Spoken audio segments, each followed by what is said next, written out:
Nakabenta ki khobor ke baman kasngi subscribe yo Antor News. Kublai pi baro kini gilong ki khubor baman kasngi. Baro kiseng balang ber kiseng san perthai bakin saknge e ke jingne politics bar ki jingken no briu halor ke jingjia hamukro West Jante Hills. Henry banya trailang ha ka banwan ra biang ye ke jinglong jingman bajai jai hapo ke jela pensngo u konrad kisangma shakilat pathai khubor. Hadien balawai ke jingelang cabinet men ka arkhnai turik unai wing.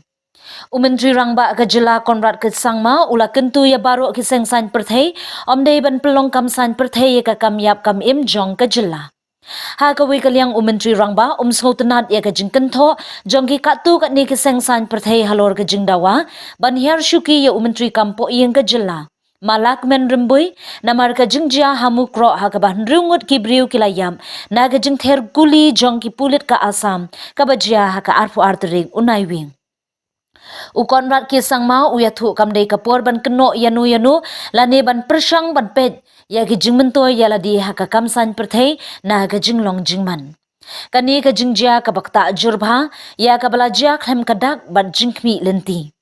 Menteri Rangba ula pentip baka sarkar jela klasim ya bun ki senjam ban penjai jai no ya ka jinglong jingman bad hakum kini ki khep ngidon kam ban ya wanlang bad ya trilang kum ginong shongsnong ka jela.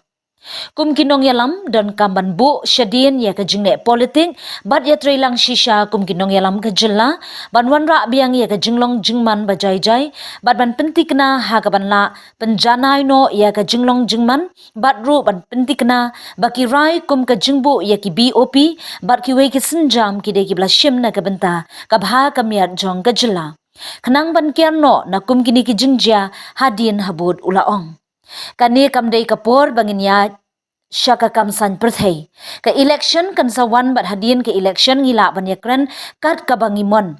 Henry ya mentahi ka long ka bakongsan bakum kinong yalam ngidei banya donlang na ka benta ka bha kamiat jong ka jela bat kinong shongshnong ula banjur. I personally feel that this is not a time to, put political blame games on anybody, or even try to look at, having political mileage out of this situation. This is a very serious situation, and situation which was really unprovoked, unexpected.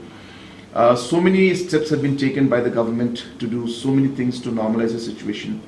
And hence, in a situation like this, we need to all come together and work together as citizens of the state, as leaders. And I think we need to leave the political mindset and the political aspects behind us and really work together as leaders of the state to bring back normalcy and to ensure that we are able to improve the overall situation, and also make sure that decisions like these, like the BOPs and other measures, are taken for the state as a whole to avoid any kind of situation like this in the future.